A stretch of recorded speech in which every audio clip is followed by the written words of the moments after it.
Hey everyone, welcome to my channel. My name is Vanessa and you are watching the Exploring Oracle, or the Exploracle for short.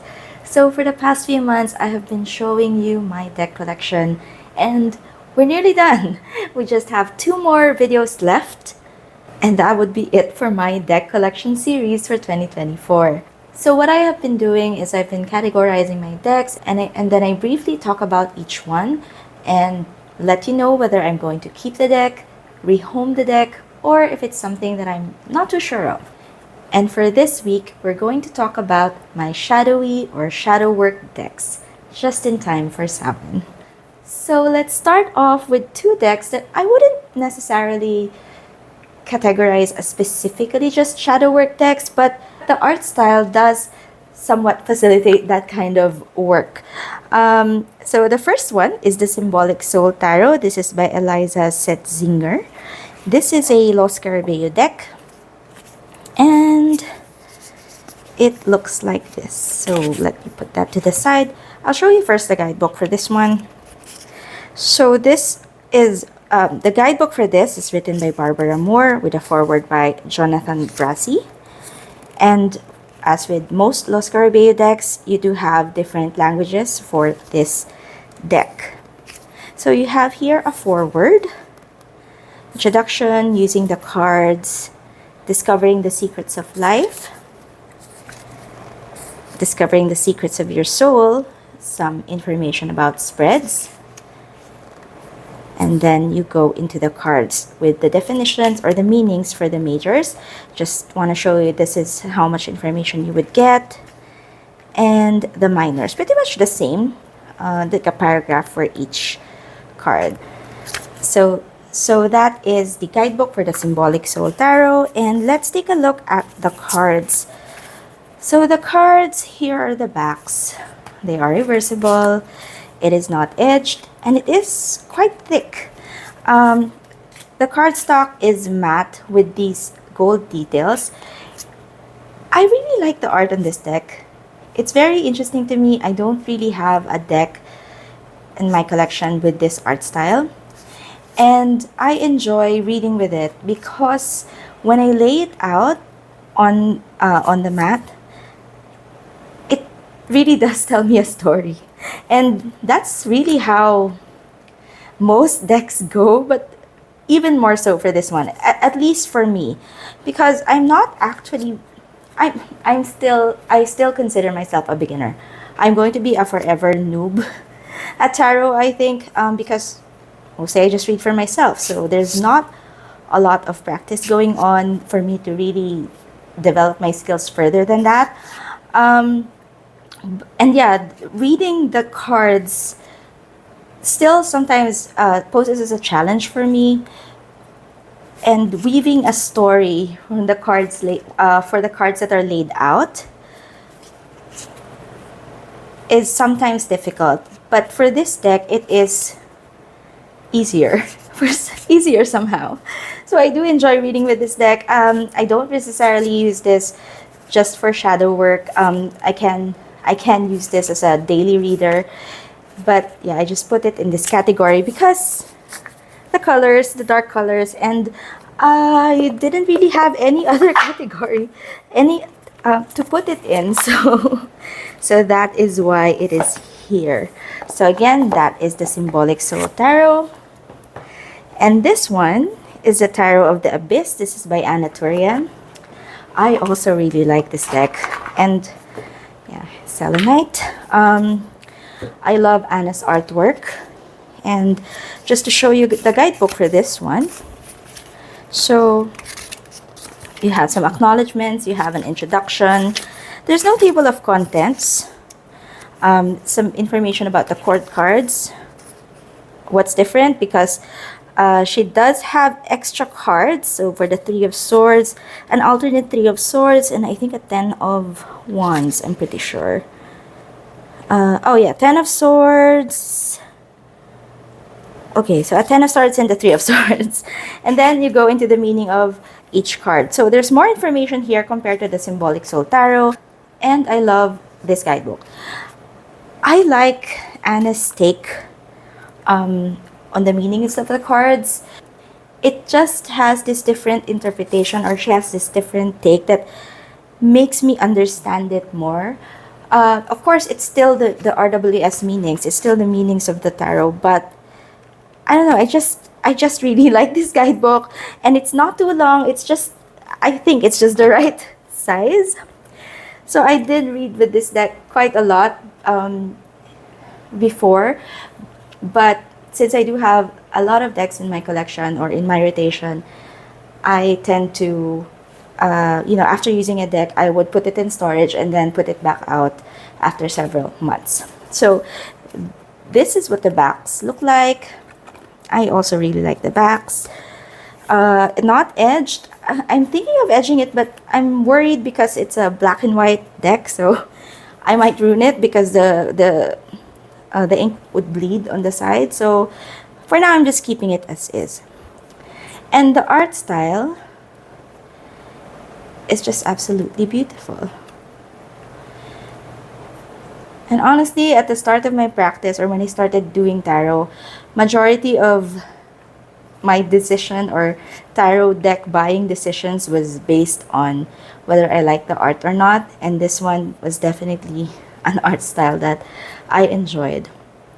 The color, maybe not so much, but because of the black and white, it just has this somber tone. It's quite different.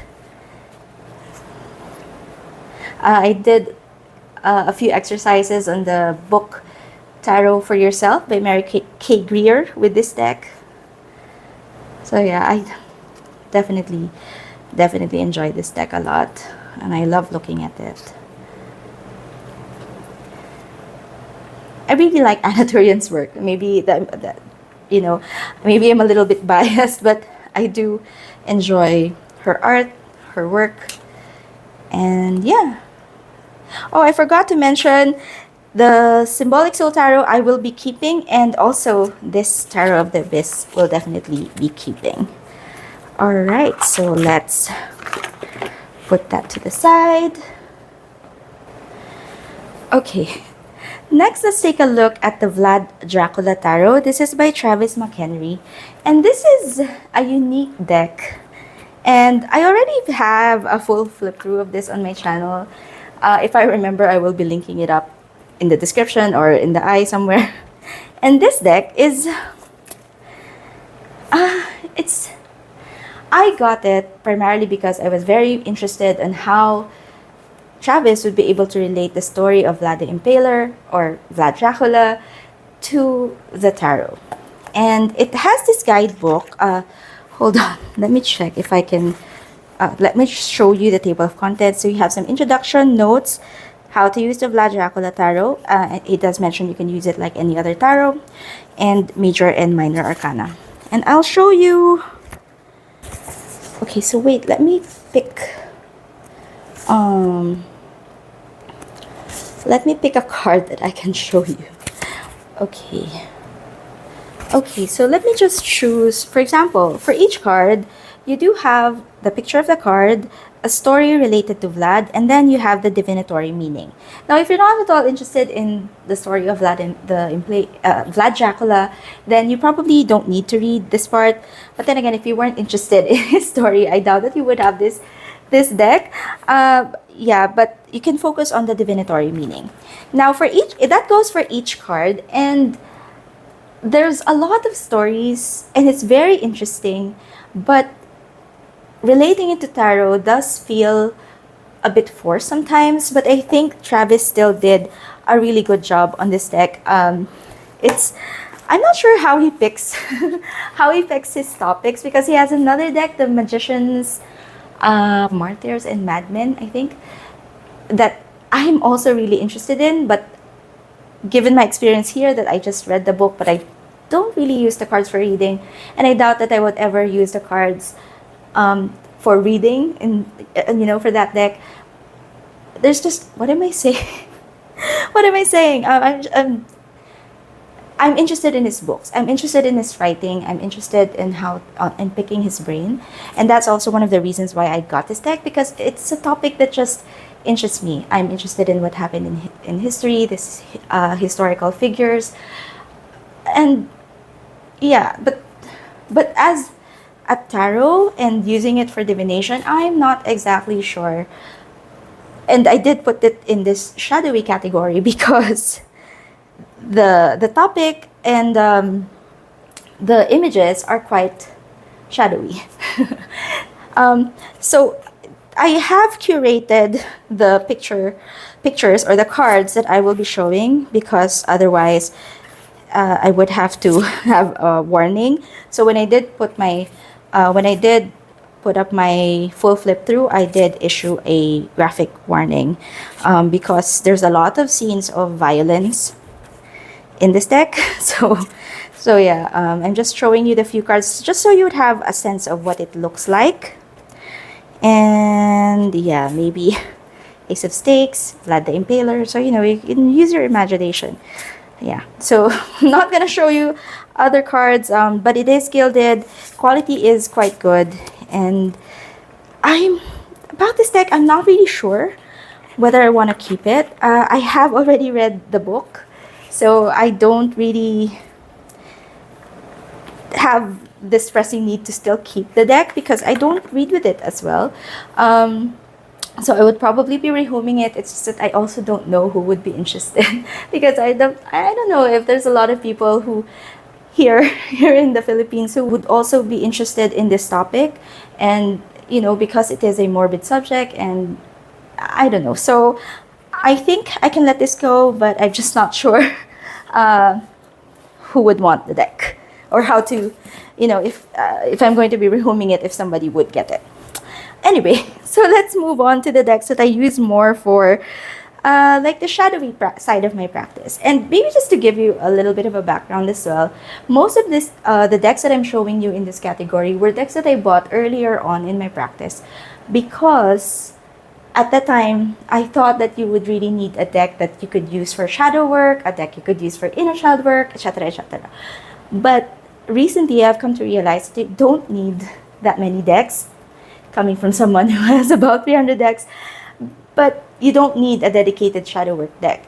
You can use any deck that calls to you, or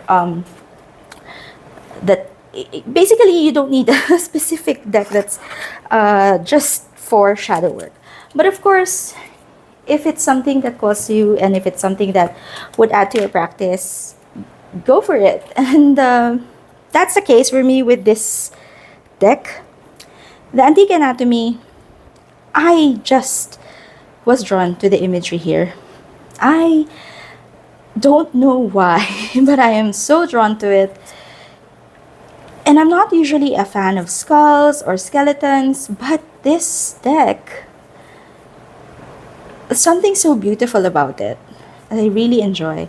I actually didn't use this for shadow work when I first got it, when I first started using it. It was really more of an everyday kind of deck for my usual readings, for myself.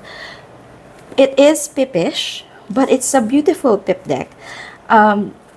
It's also quite smart. I mean, the cups are elixirs, and yeah, I do enjoy the florals, the colors. Even though it's a very muted color palette, it's something that I find really beautiful and that I really enjoy. The cardstock is not exactly the best. It does feel cardboardy and almost rough to shuffle. And these are the backs. And the guidebook for this one is really, really good as well. It talks a lot about the numerology. There's a lot of information here. So you have an introduction, history of tarot, the basics, major and minor arcana, the numerology and the tarot, companion cards, astrology and the tarot, elements in the tarot, color in the tarot, and how to use or ways of using the tarot, caring for your deck. It has some spreads. A really informative book, and that's even before you go into the actual meanings of the cards. And for each card, you do have the numerological correspondence, astrological correspondence, the element, companion card, the meaning, and some keywords. And an image on the side. And that goes all the way uh, to the minors. You don't get the correspondences, however, you do get the meaning and the keywords, and you have the images at the top. So it's a really well done guidebook and a deck that I would be keeping in my collection. So I really do enjoy this. I still keep this plastic sleeve because if I don't, sometimes it goes, the cards would fall when I open it. And actually, I'm not really sure if I want to keep this box because it's already dented and all that. But, well, for now, it's still holding up. Anyway, to continue with some of Claire Goodchild's work, I have here, so the Antique Anatomy was previously indie and then became mass market, but these are still indie. So these are the Oracle of Oddities, version 1, first edition, second edition, and the third edition. And I actually haven't really used these decks much. Now, I'll open them all up so you can see. I don't think they're in order because I have probably flipped through these, but I haven't really used them. And it does have the same backs. So if you want, you can actually mix them all together, but I'm not really sure if I want to do that myself because I still want to know from which deck the cards come from. And yeah, so these are the cards. So the art style is, of course, a perfect match to the Antique Anatomy. It is really, again, for me, very beautiful. There's something about it. There's something, and these are the decks that look like this. I mean, these are the only ones that have this particular energy, have this particular style in my collection. So I don't always read with them together, the Antique Anatomy and this Oracle deck. I usually pull my Oracles separately. And yeah, just it just has a keyword at the bottom. There is no guidebook, which I was pretty bummed about because I enjoyed the Antique Anatomy guidebook a lot. So I was hoping there would be a guidebook for the Oracle as well. Maybe that's why I don't really use it as much, but the keywords are really, really good. So you don't necessarily need, well, it would still be an addition, but you don't necessarily need it to read. And in this deck, in the third edition, you do have your chakra cards. Let me just find them for you. Oh, I think I already showed them in the first few. Yeah, so the first, so you have your chakras here highlighted. Which chakra? I believe that's the throat, the heart, solar plexus, root. Yeah. Okay, so let me just put these away before we go into our next deck. So yeah, that is the Oracle of Oddities editions 1, 2, and 3, and yes, I will be keeping all 3 in my collection.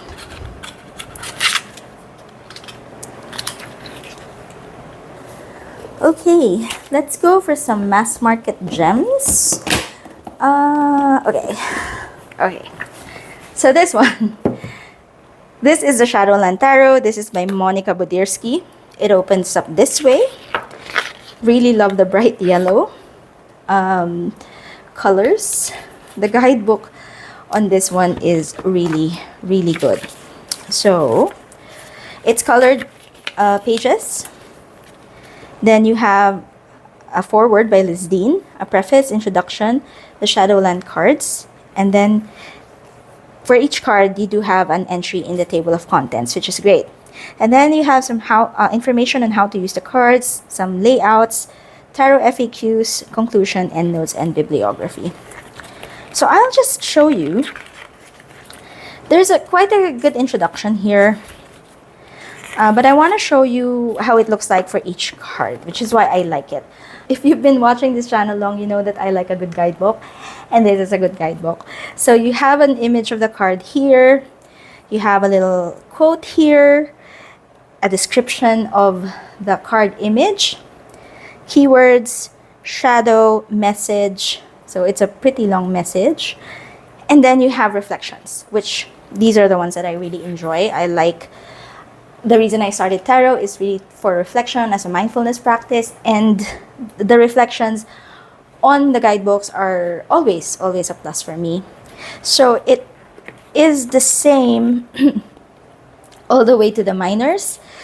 You have the card, the keyword, the shadows, message, and reflections. So I really enjoy this guidebook, and I really enjoy working with this deck. Now let me show you the cards. They are gilded. It's in a matte cardstock. These are the backs. They are reversible, and this is what it looks like. Now the art style for this is somewhat quirky, somewhat spooky, somewhat cute. Again, I really enjoy this. Traditionally, I don't think it's the type of art style that I would go for. Usually like soft watercolory decks, but I really enjoy this. It's quite busy sometimes in some of the cards, but not too busy for me to not understand what's going on. And yeah, I just really like, the characters, the depictions. It's the monsters. I find them cute and creepy at the same time. And I think, honestly, that these are the best decks for me for shadow work, because it's more of the reflections that I get in the guidebook that really helps me process, what I'm feeling, process what I'm reading. And yeah, I think this deck is really good for that. This is a mass market deck, so readily accessible as compared to indie decks. And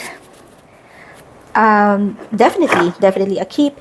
I would be bringing this out for Samhain because it is the time for introspection. And let me just put it to the side. Next, let's go for another mass market deck. This is the Mary L. Tarot 2nd edition by Marie White. And again, I bought this way early in my practice, probably earlier than I should have, because I was thinking, that I would need this to improve my skill, to be a good tarot reader, to do shadow work. I would need decks like this, the Mary L. Tarot. And just to show you the guidebook, this is also a really good guidebook. So you have an introduction, landscapes of the abyss, the history, then the major and minor arcana, structure of the tarot. You have a quick reference here of how many cards are in the deck. And then for each card, you have the picture, you have a description. It's about 2-3 pages for each. And yeah, there's again a lot of information here. It's not entirely RWS. I believe there's also an influence of Thoth in this deck. My box is already damaged. This is the 2nd edition, so it is the borderless edition, which I really love. It is gilded into silver, and it is matte cardstock.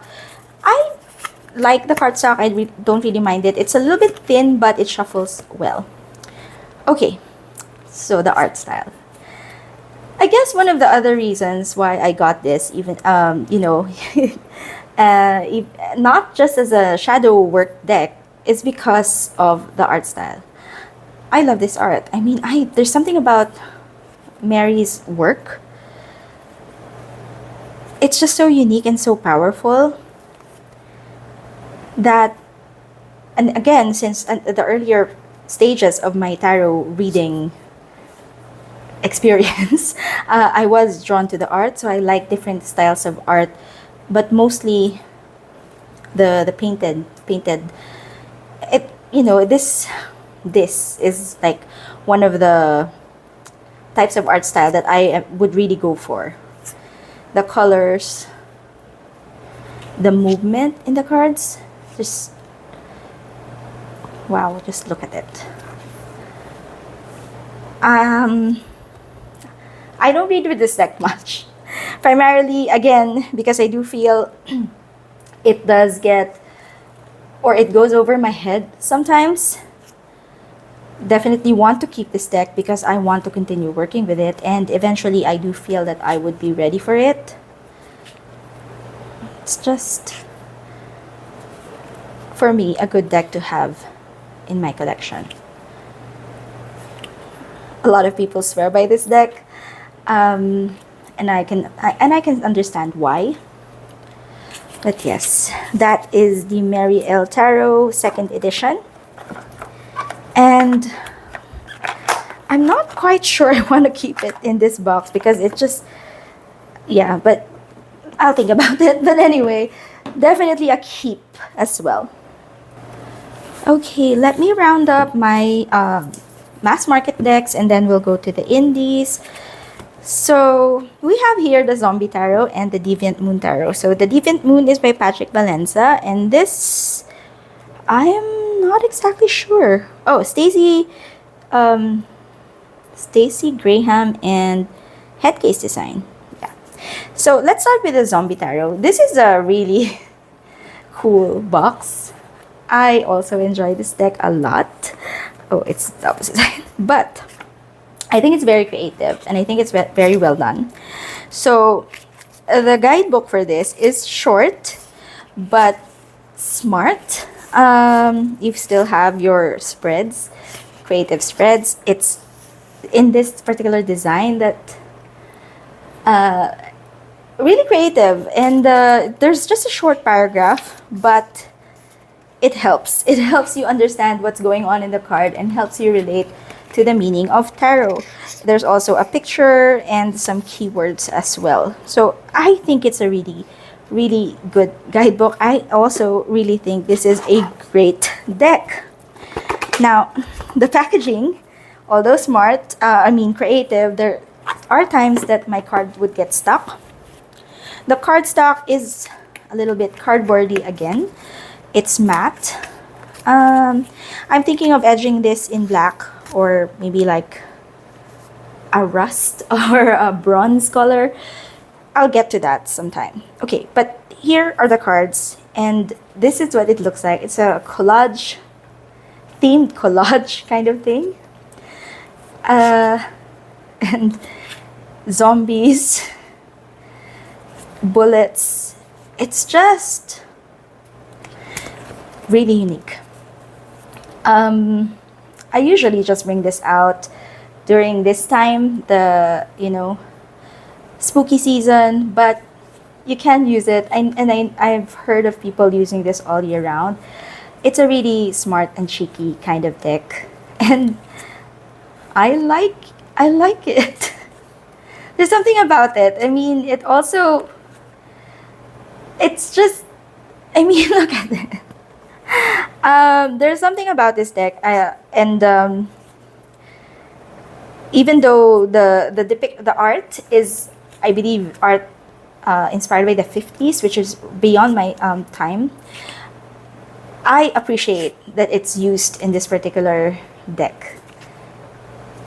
And also with the guidebook, I think it's smartly done and offers you an additional layer or an additional interpretation to tarot than what you're just used to. So would it be a deck I would recommend for beginners? That depends. If you're called to it, why not? But I probably would suggest it for somebody who already knows a little bit or the meanings of the RWS before they use that deck. The next deck, mass market deck that I have for shadow work is the Deviant Moon Tarot. And this one is by Patrick Valenza. I have I'm not sure if it was a flip through or a side by side with the Trionfi de la Luna, the deck, an indie deck by the same creator. And I do prefer this deck over that one. I think it's really just the colors and the fact that I've had it longer. I don't really read with this deck much anymore. But it's also a very tricky deck, and it's also unique and weird. And sometimes when the mood strikes, I would pull this out. But usually I would actually prefer reading with the Zombie Tarot as compared to the Deviant Moon. But this one is also very confronting, but in a quirky way. Yeah. I have edged this. It doesn't come edged. And these are the backs.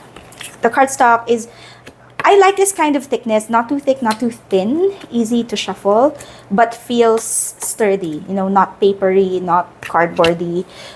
Like photo paper, I guess. Yeah, so that is the Deviant Moon, and also a keep. So keeping both of these decks.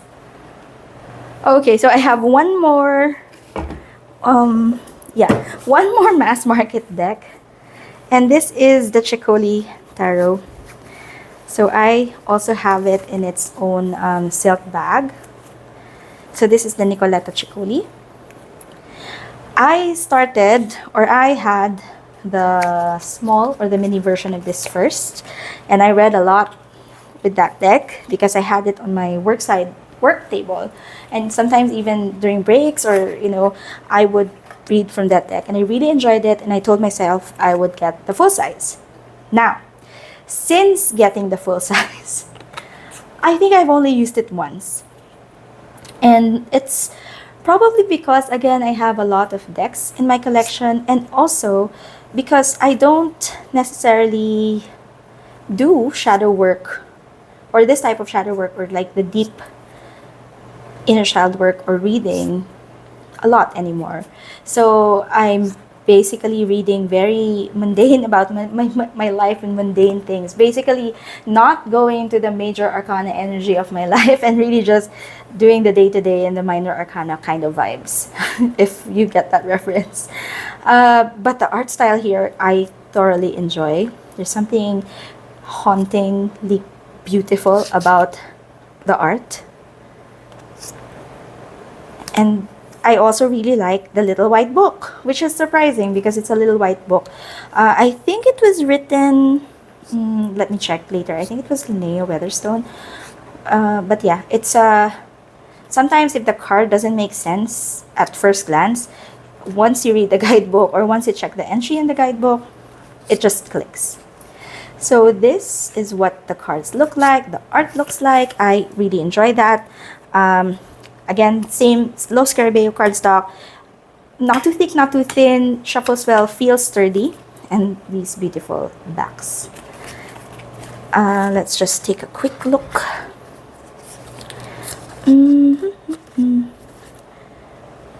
Okay, so instructions by Linnea Weatherstone. And you don't get a lot because, yeah, so usually just a sentence or two for each. But it's enough. It's enough for you to understand the cards. And I really enjoy this Nicoletta Chicoli, even though I have not read with it much since I got it in the full size. Definitely a keep. I mean, you know, I like it so much that I even got its matching bag. I think it's the only one with the that I purchased separately in my collection. So yeah, that is the Nicoletta. So another keep. Okay, so let's move on to indie decks. So let's start with this one. This is the Dark Reflections Tarot by Lamucci Design. This is just an empty case. It has a pin. So I backed it on Kickstarter and they gave this as one of the, I think, stretch goals. So I don't use it, but I don't mind that it's there. I can put another deck there probably if I need to use it. I do put selenite in some of my decks. Feel that it helps cleanse the energy sometimes. Okay, so the Dark Reflections Tarot, just to give you a quick background about it, was a deck that was designed by the creator to really show the shadow side or the reverse, basically the reverse meanings of the cards. So the art is also drawn in that way to show more of the shadowy side of the card as opposed to the upright meaning. So you have here some spreads, and then you have an entry for each card. You have a thumbnail, what the fool represents or what the card represents. The shadow traits to explore, challenges when repressed, growth opportunities when accepted, and questions to ask. So that is how it's structured for all of the cards, even the minors. So it's a really interesting deck, and Ezra actually made us a part of this deck creation process because she sent out surveys, you know, sent us preview images of what the deck looks like, asked for our thoughts. So I was a part of that, and I do enjoy that part of the process, and I feel a lot more connected to the deck because I was a part of that. Some of the things that I also like about this deck is it is color coded or coordinated. So you have your minors in this color, sorry, the wands. The cups are in this blue. Oh, I should be showing you the cards, right? The swords.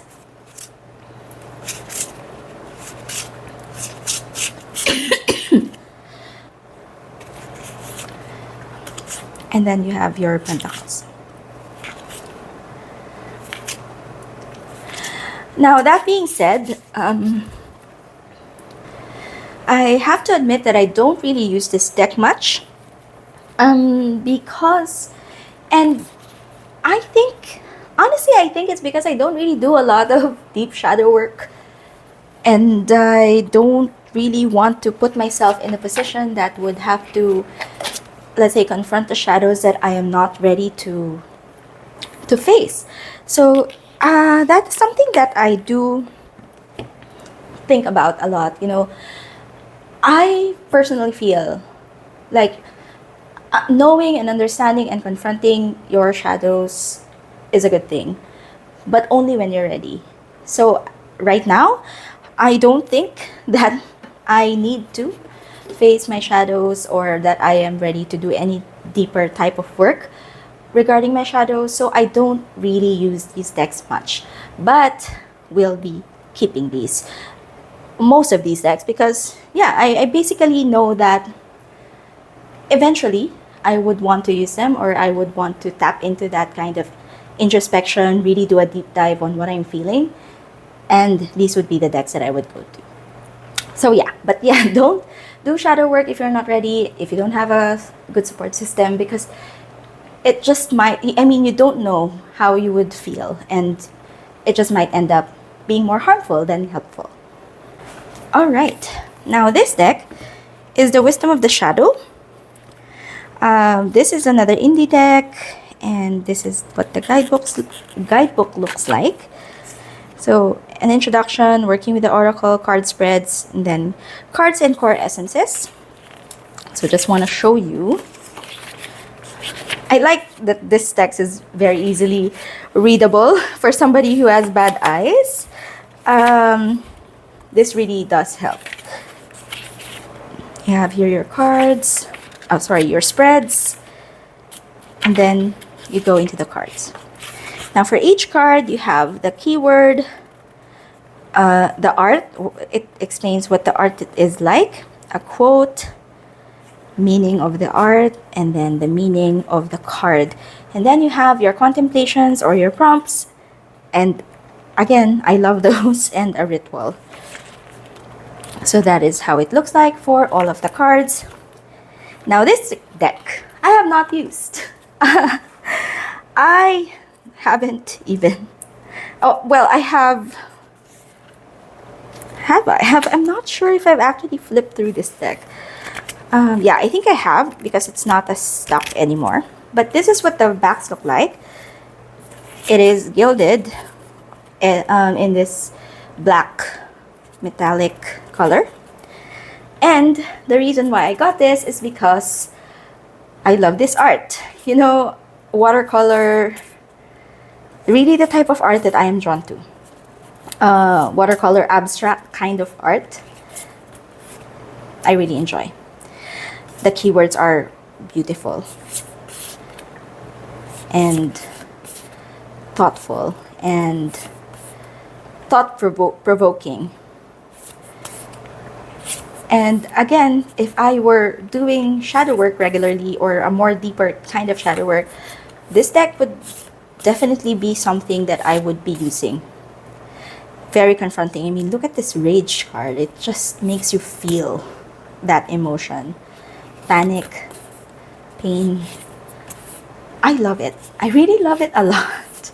And yeah, it's just definitely going to be a keep in my collection. It's just that shadow work or deep shadow work is not the type of work that I am doing for myself recently, and that's why I'm not using it as much. But definitely something that I would be keeping, and that's something I know would help me in the future or help me process things when I'm ready for them. So yeah, that is the wisdom of the shadow. I have a few more decks like this that I am really quite excited to show you. These are the decks that I'm really, when you say shadow work, these are the decks that kind of pop into my head. Oh, but before that, another Anatolian deck. This is the Oracle of Echoes 2nd edition. So this is the indie version. I do believe it's coming out mass market. Or is it the Tarot of Echoes? I'm not sure, but this is still available. So yeah, my tuck box is kind of beat. This deck, oh, I have a full flip through of this as well, and I got pretty emotional there. There's this art, and Anatolian's art in color is a lot more powerful. The emotions on this deck, just beautiful. There is no physical guidebook here. There is a digital guidebook, a PDF, and I have that on my iPad, but it's not within reach right now. But it just has about a paragraph for each entry. But you don't really need it because this art is so evocative. The keywords, yes, and one of the decks that just captures me. And yes, I definitely will be keeping this. I love this deck. It has a good balance of light and shadowy keywords, but yeah, I just put it in this category because this type of evocative imagery does feel a little bit more shadowy to me.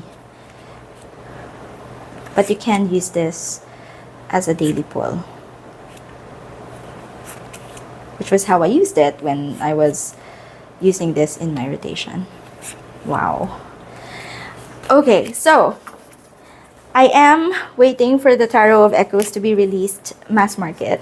It was already released as an indie version, but yeah, I think that is where I got the news that it would be released mass market, so I decided to wait. But this one definitely a keep, and looking forward to having its partner. Okay, so this one probably would surprise you, but if you've been watching my videos for a while, you might have heard me say that this deck is pretty shadowy to me. So this is the Playful Heart Tarot by Kitten Shops. So I have it in a pouch because it does have this expansion which doesn't fit in the box, in the main tuck box, and I don't want to force it. So this is more of like the Oracle cards in the deck that's drawn in the same art style. So I don't actually use the Oracle part much because there's too few cards for me to use comfortably, and I kind of don't want to mix it in with the main tarot deck. But yeah, so this deck for me feels very shadowy. It's colorful.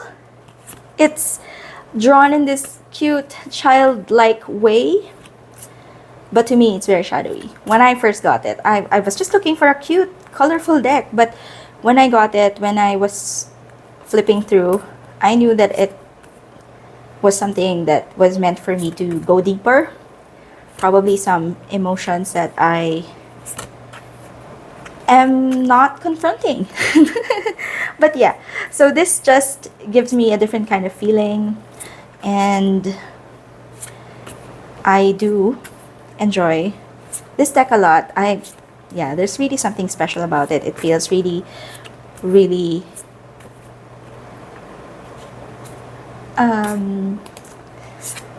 I can't think of the word, but it's like it's triggering but not that bad.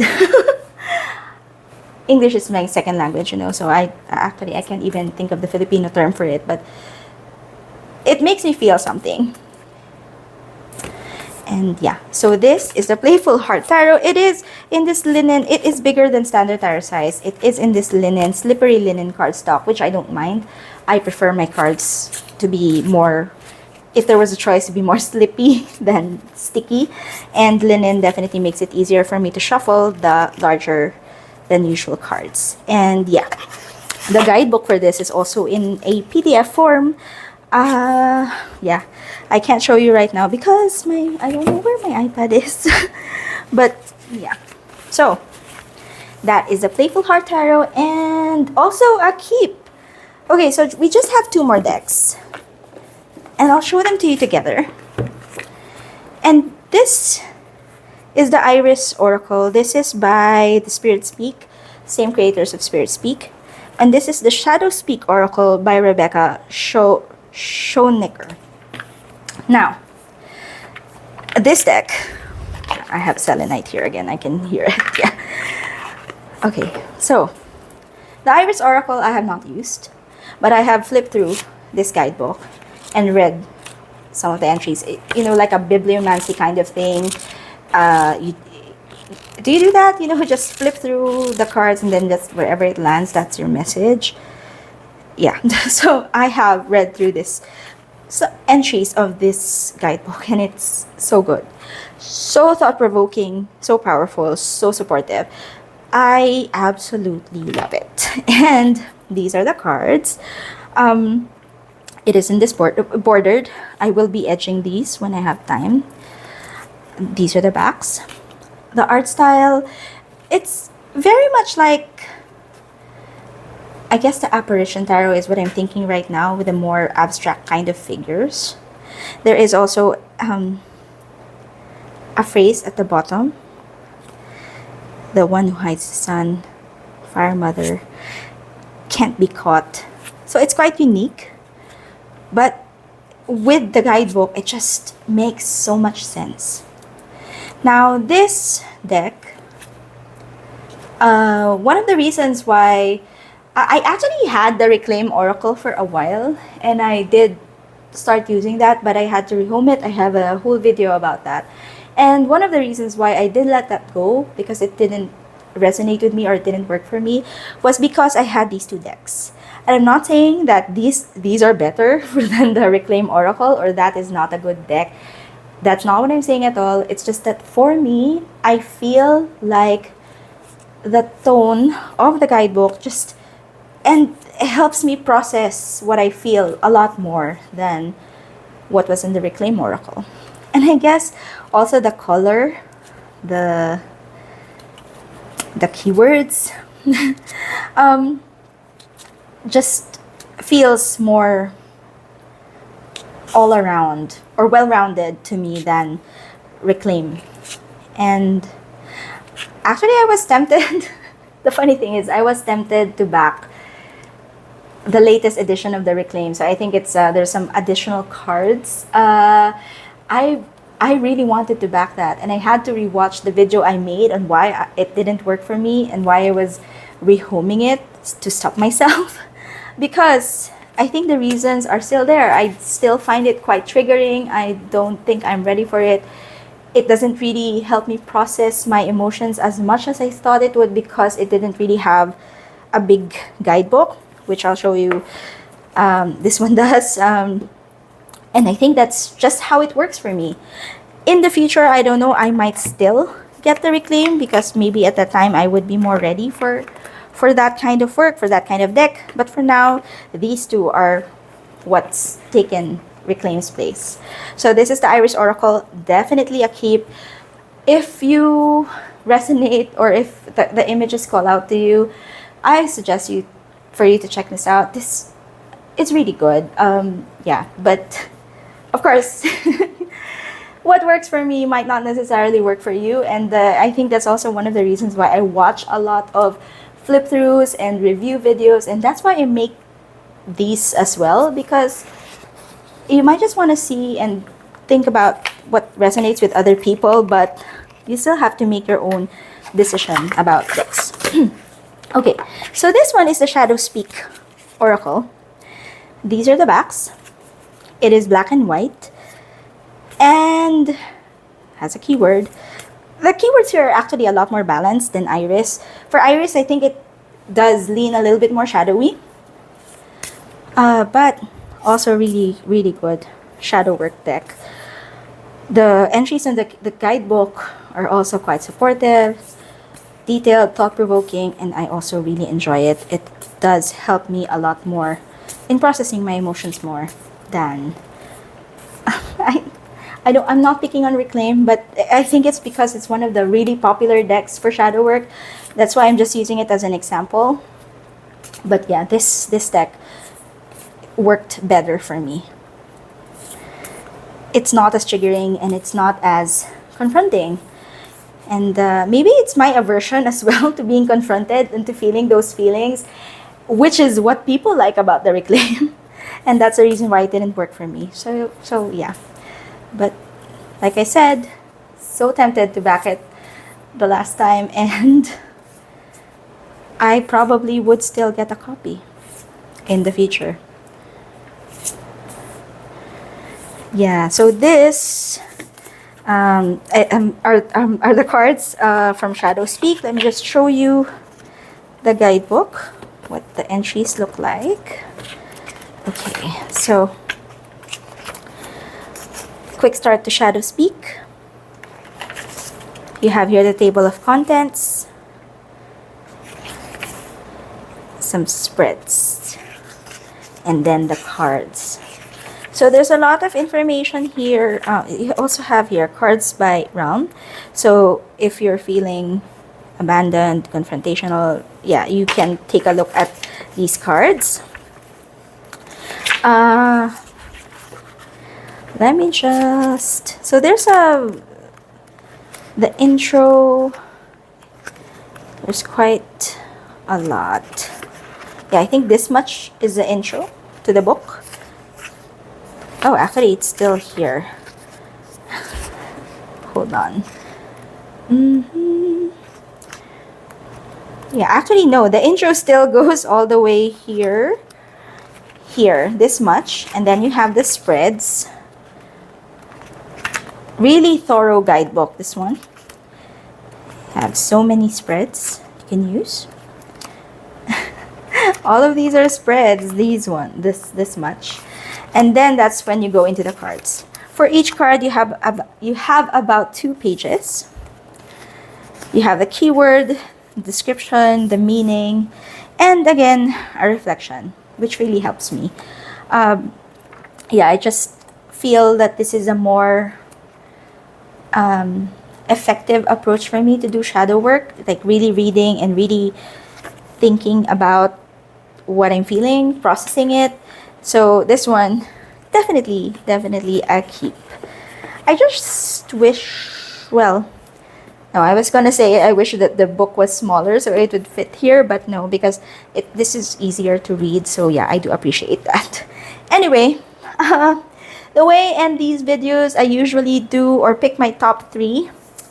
Now, since this is a shadow work deck, shadow work or shadowy deck collection, I think I will keep these 2 as top 2, and I will just add, and it's not gonna fit, the Shadowland. These are my top 3 for this category. When I think of doing shadow work, oh my god, no, I can't. Oh, hold on. I have to put in the Oracle of Echoes here somewhere.